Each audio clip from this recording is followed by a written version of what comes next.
নমস্কার, আমি প্রবীর। আজ আমি আবারও তোমাদের জন্য নিয়ে চলে এসেছি কেশবচন্দ্র নাগের নবগণিতের প্রশ্নমালা 16। এই পর্বে আমরা আমাদের এটি চতুর্থ পর্ব, প্রশ্নমালা 16 এর। এখানে আমরা 18, 19, 20, 21 এবং 22 এই 5টি অঙ্ক সমাধান করব। অর্থাৎ গড় অঙ্কের যে সমাধানগুলি এখনও বাকি ছিল, এই পর্বে আমরা সেই সমাধান তুলে দেব। তাই আমি আমার স্নেহের ছাত্রছাত্রী, সচেতন অভিভাবক এবং সেই সঙ্গে সকল ভিউয়ার্সদের কাছে আবেদন রাখব যে এই ভিডিওটি সম্পূর্ণরূপে তোমরা দেখবে এবং সেই সঙ্গে অবশ্যই তোমাদের অভিযোগ কমেন্ট বক্সে জানাবে এবং লাইক, কমেন্ট এবং শেয়ারের মধ্য দিয়ে অন্যান্য বন্ধুবান্ধবদের মধ্যে ছড়িয়ে দেবে, এই আশা রেখে আমরা আজকের এই ভিডিওটি তৈরি করছি। তো দেখো, আজকের ভিডিওতে যে 18 দাগের প্রশ্নটি রয়েছে সেখানে আমরা উল্লেখ করেছি বা প্রশ্নটিতে যেটি লেখা রয়েছে সেটি রয়েছে কি না, 1936 সালের ফেব্রুয়ারি মাসে এক ব্যক্তি মোট 89 টাকা 90 পয়সা উপার্জন করিল। গড়ে সেই মাসে তাহার দৈনিক উপার্জন কত?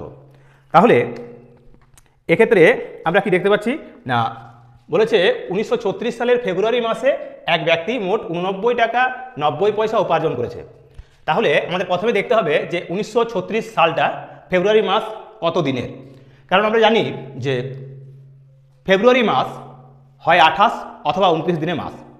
28 দিন কখন হয় না, যদি সেটা স্বাভাবিক একটি বৎসর হয় তাহলে সেটি হবে 28 দিনের মাস। আর যদি দেখা যায় বছরটি লিপিয়ার বা অধিবর্ষ তাহলে সেটা হবে 29 মাস।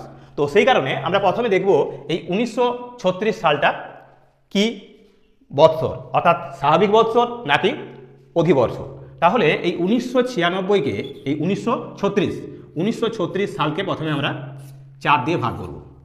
4 দিয়ে ভাগ করলে যদি মিলে যায় তার মানে সেটা হলো অধিবর্ষ, তাহলে সেটা হবে 29 মাস। আর ভাগ করলে যদি না মিলে তার মানে সেটা অধিবর্ষ নয়, একটি স্বাভাবিক বৎসর মাত্র, তাহলে 28 দিন। তাহলে 4 দিয়ে ভাগ করলে 4 4 হবে 16, 3 33, 4 8 হবে 32, 1 16, 4 4 হবে 16। এক্ষেত্রে এটি মিলে যাচ্ছে, তার মানে 1936 সাল একটি অধিবর্ষ। তাহলে লিখব আমরা 1936 সালটি অধিবর্ষ। অধিবর্ষ তাই ফেব্রুয়ারি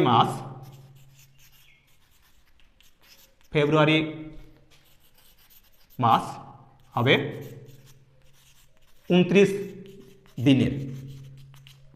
তাই ফেব্রুয়ারি মাস হবে 29 দিনের। এখন তার মানে ওই ফেব্রুয়ারি মাসে এক ব্যক্তির মোট উপার্জন ছিল 89 টাকা 90 পয়সা। তাহলে 89 টাকা 90 পয়সা যদি হয় তার মানে 29 দিনের। তাহলে লিখব অতএব ওই ব্যক্তির 29 দিনের উপার্জন সমান সমান এই 89 টাকা 90 পয়সা আমরা লিখব 89.90 টাকা।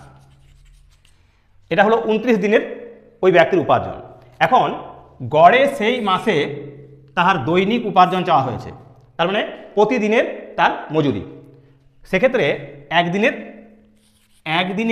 উপার্জন সমান সমান কি, একদিনের উপার্জন সমান এই 89.90 একে ভাগ করতে হবে কত দিয়ে না 29 দিয়ে। তাহলে আমরা 29 দিয়ে একে ভাগ করব। 89.90 একে 29 দিয়ে ভাগ।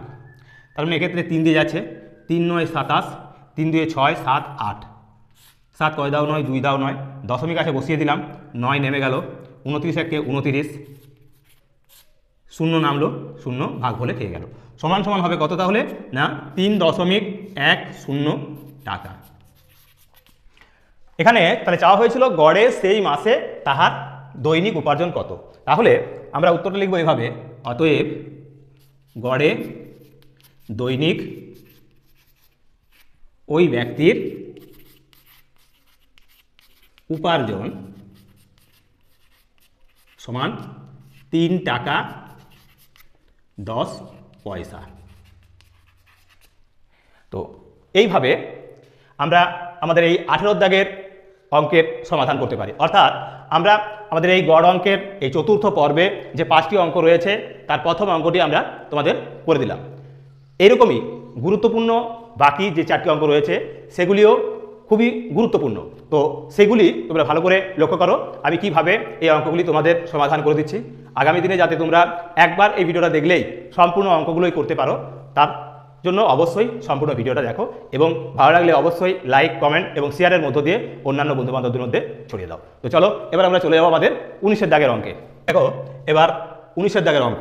19-এর দাগের অঙ্কেতে কি বলা আছে, এখানে বলা রয়েছে কোনো গ্রামে 1911 সনে লোক সংখ্যা ছিল 7503 জন এবং 1921 সনে লোক সংখ্যা হইল 7713 জন।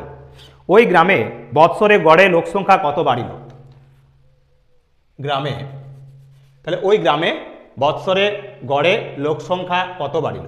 তো এক্ষেত্রে আমরা কি করব, প্রথমে আমরা এই 1921 সনের লোক সংখ্যাটা যেটা এই 7713 জন সেটা প্রথমে লিখে নেব, যে 1921 সনে লোক সংখ্যা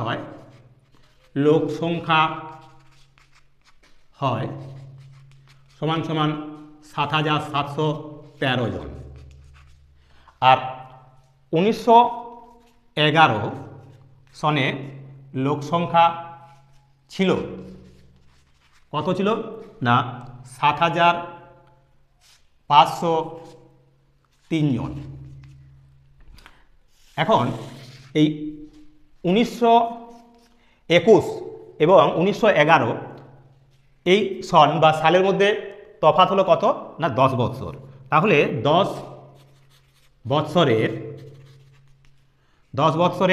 লোক সংখ্যা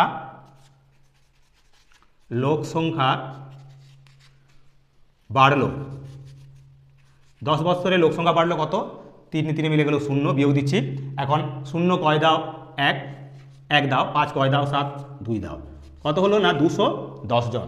তাহলে 10 বৎসরে লোক সংখ্যা বাড়লো 210 জন। এখন 1 বৎসরে লোক সংখ্যা বাড়লো সমান সমান দিয়ে লিখবো আমরা 210 ভাজিত কত না 10, 10 দিয়ে ভাগ করলে কত হবে, এই 0 বাদ গেলে সমান হলো 21 জন। তাহলে আমরা কি করলাম আর কি চাওয়া হয়েছিল না, কোনো গ্রামের 1911 সালে লোক সংখ্যা ছিল 7503 জন এবং 1921 সনে ওই গ্রামের লোক সংখ্যা হয় 7713 জন। তাহলে ওই গ্রামে লোক সংখ্যা বেড়েছে গড়ে কত সেটা বার করতে বলা হয়েছে। তার মানে 10 বৎসরে লোক সংখ্যা বেড়েছে 210 জন আর 1 বৎসরে লোক সংখ্যা বেড়েছে 21 জন। তাহলে ওই গ্রামের বৎসরে গড়ে লোক সংখ্যা গড় কত বাড়িল সমান সমান হবে 21 জন। তো এই রূপে আমরা আমাদের এই 19-এর দাগের অঙ্কটিরও তোমাদের সমাধান করে দিলাম। এবার আমরা চলে যাব এই পর্বের তৃতীয় অঙ্কে তথা 20-র দাগের অঙ্কে। তো চলো এবার আমরা 20-র দাগের অঙ্ক করব। 20-র দাগের অঙ্ক, 20-র দাগের অঙ্কেতে কি বলা আছে না, 5 জন বালকের বয়সের গড় 9 বৎসর, ওই 5 জন বালক ও তাহাদের পিতার বয়সের গড় 16 বৎসর, পিতার বয়স কত? তাহলে 5 জন বালকের বয়সের গড় দেওয়া আছে 9 বৎসর, ওই 5 জন বালক এবং তাহাদের পিতার বয়সের গড় 16 বৎসর, পিতার বয়স কত? তাহলে প্রথমে আমাদের কি করতে হবে না, 5 জন বালকের বয়সের গড় 9 বৎসর, 5 জন বালকের বয়সের গড় সমান 9 বৎসর। অতএব 5 জন বালকের মোট বয়স সমান সমান 9 গুণ 5 সমান 45 বছর বা বৎসর। তাহলে 5 জন বালকের বয়সের গড় যদি 9 বৎসর হয়ে থাকে তাহলে আমরা সেই 5 জন বালকের মোট বয়স বার করলাম কি না 9 গুণ 5 সমান সমান হলো কত 45 বছর। এখন ওই 5 জন বালক এবং তাদের পিতা একজনই, তাহলে কি হবে এখন 5 যোগ 1 সমান সমান 6 জন। তাহলে 6 জনের গড় বয়স সমান সমান কি হবে 16 বছর, 16 বৎসর। তাহলে 16 জনের গড় বয়স হলো এই 6 জনের গড় বয়স হচ্ছে 16 বছর। এই 6 জন কারা না, এই 6 জন হলো 5 জন ছেলে বা 5 জন বালক এবং সেই সঙ্গে সঙ্গে তাদের একজন পিতা বা বাবা, তাকে নিয়ে হলো কত, বয়সের গড় 16। তাহলে অতএব 6 জনের বয়সের সমষ্টি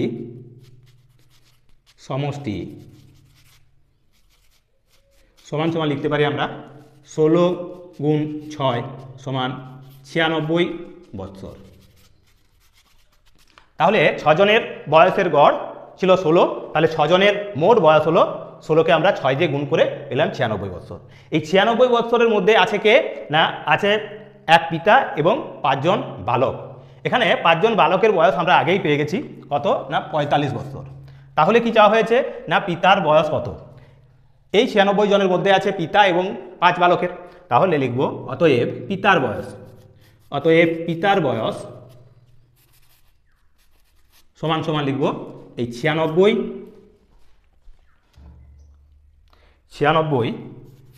বিয়োগ 45 সমান 51 বৎসর।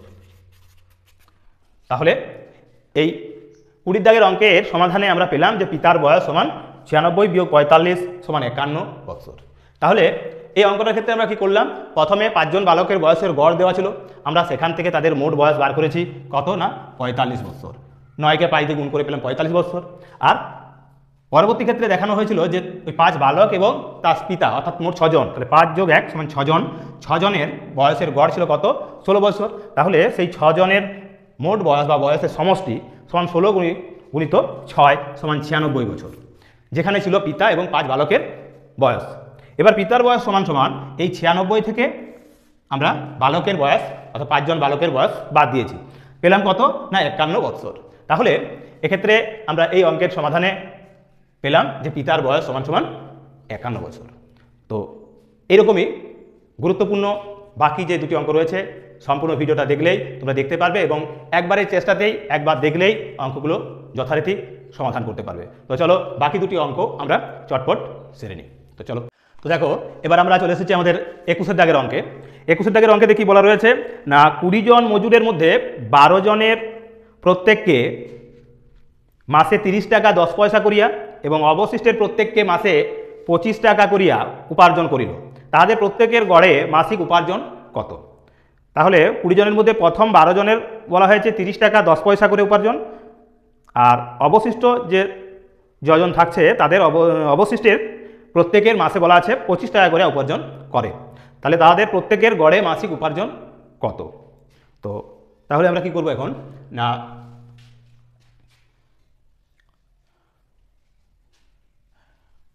এই 12 জনের প্রত্যেকের মাসে উপার্জন 30 টাকা 10 পয়সা, তাহলে এটা লিখব যে 12 জনের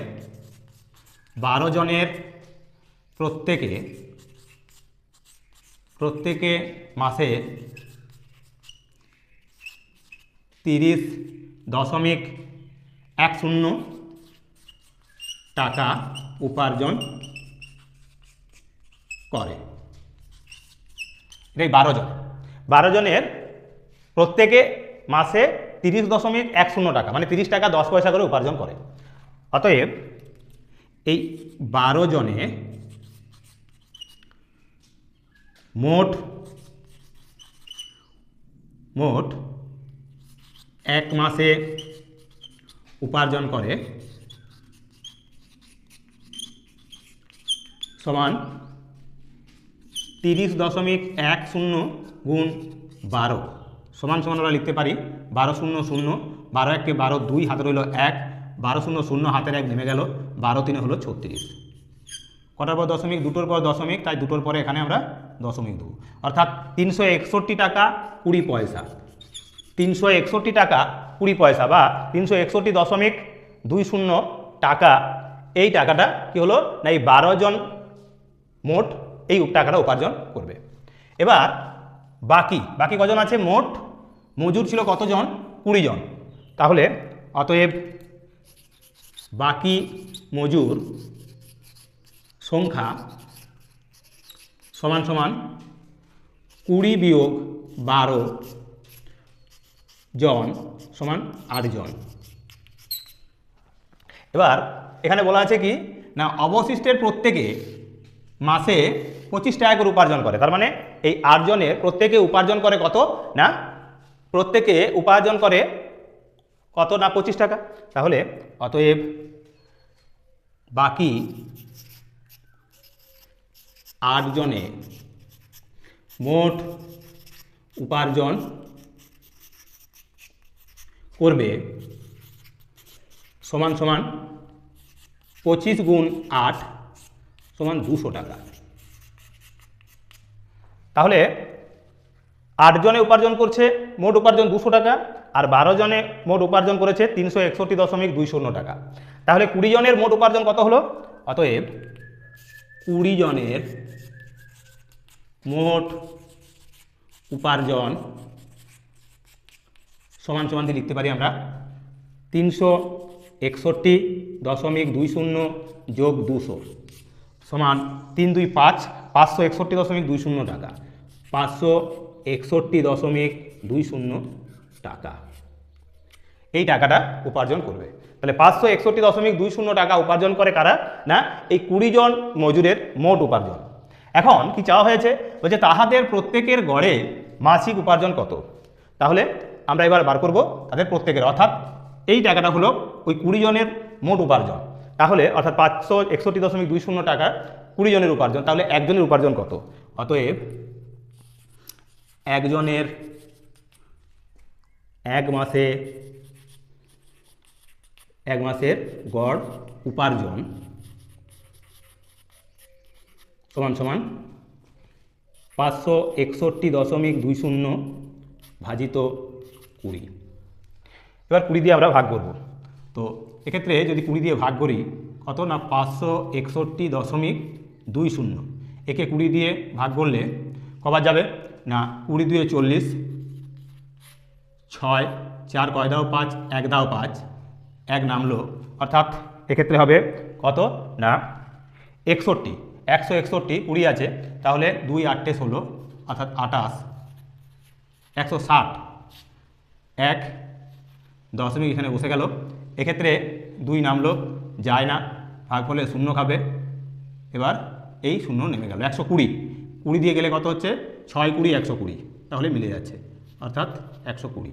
তার মানে এক্ষেত্রে আমরা পাবো কত না, এক্ষেত্রে আমরা পাচ্ছি 28.06 টাকা।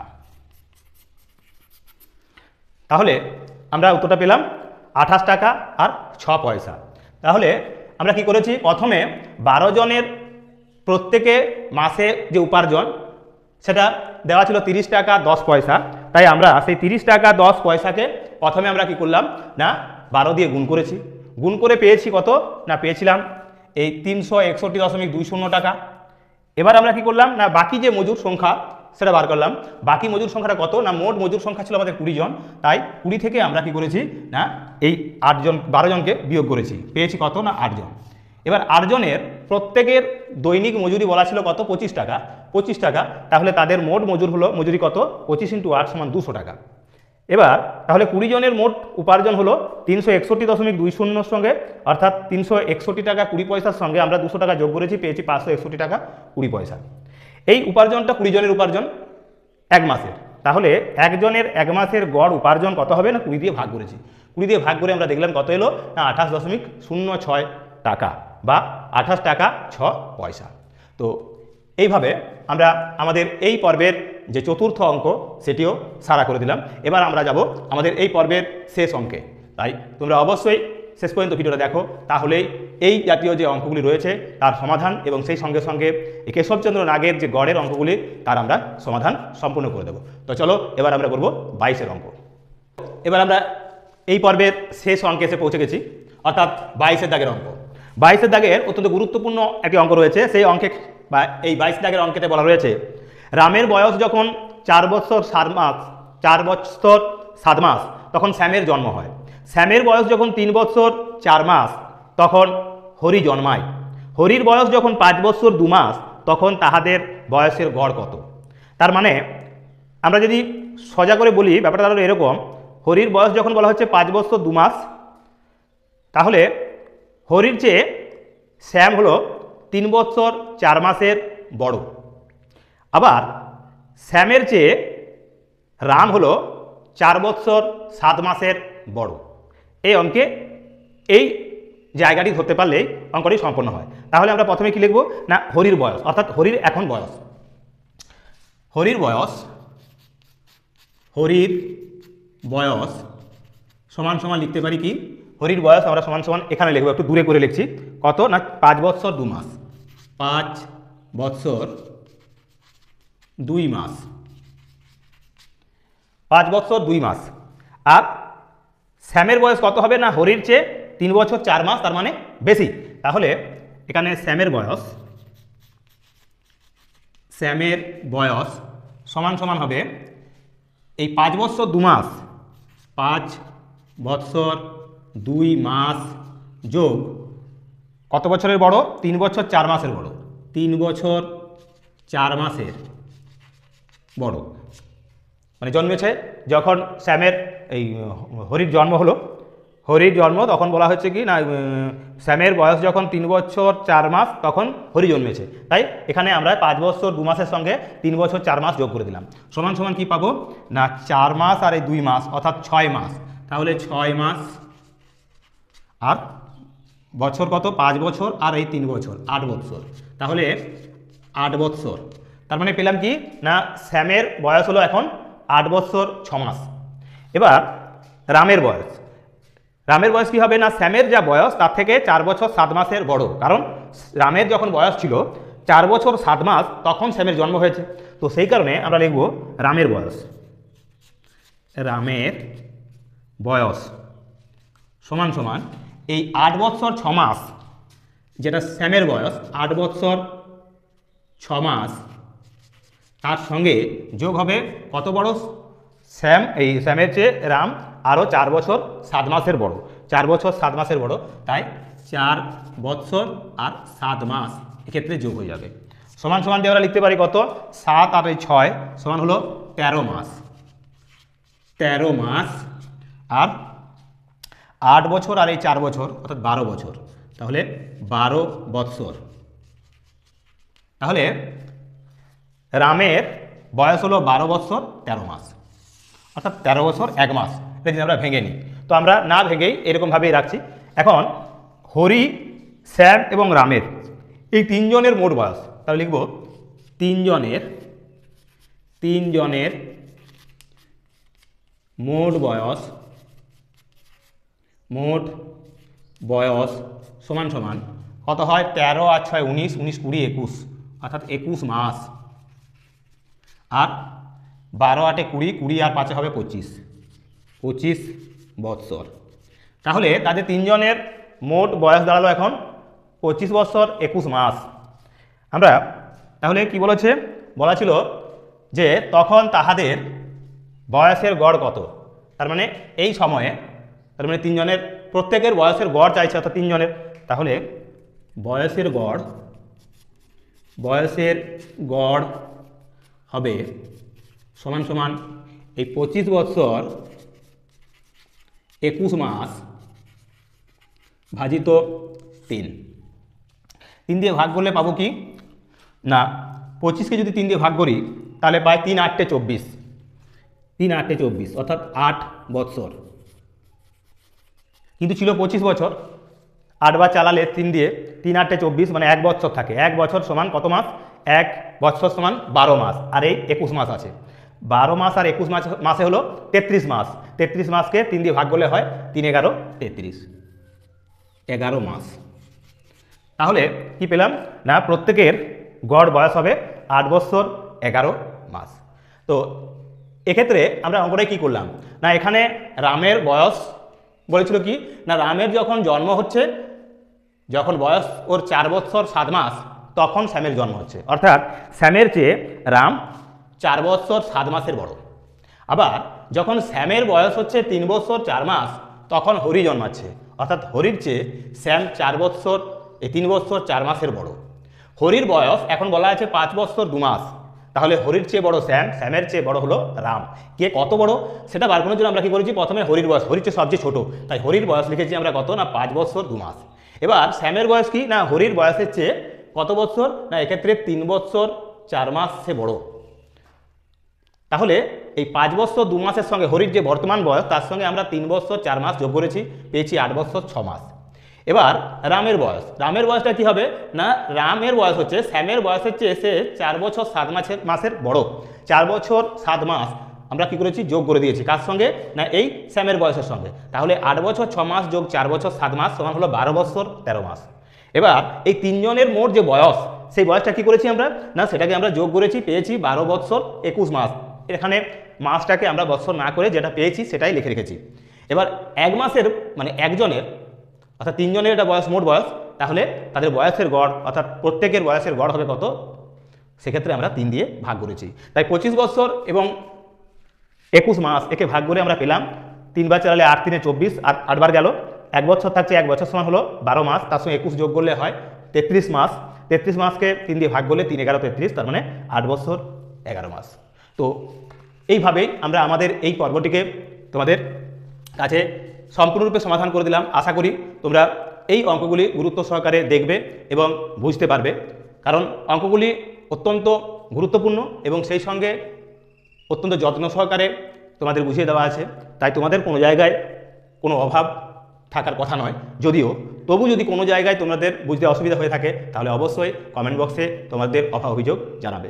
সেই সঙ্গে বলবো যে এই ভিডিওগুলিকে লাইক, কমেন্ট এবং শেয়ার করে অন্যান্য বন্ধুবান্ধবদের মধ্যে ছড়িয়ে দেবে, সম্পূর্ণরূপে দেখবে। এবং যারা এই ভিডিওগুলো দেখতে চাও তাদেরকে বলবো অবশ্যই আমাদের প্লেলিস্ট সার্চ করলেই কেশবচন্দ্র নাগের সমস্ত যেই নবগণিতের বইয়ের সমাধান তোমরা পেয়ে যাবে। আর সেই সঙ্গে সঙ্গে বলবো অবশ্যই যারা নতুন এই চ্যানেলে আসছো আমাদের চ্যানেলটিকে সাবস্ক্রাইব করো। তো আজকের মতো এখানেই শেষ করছি, নমস্কার।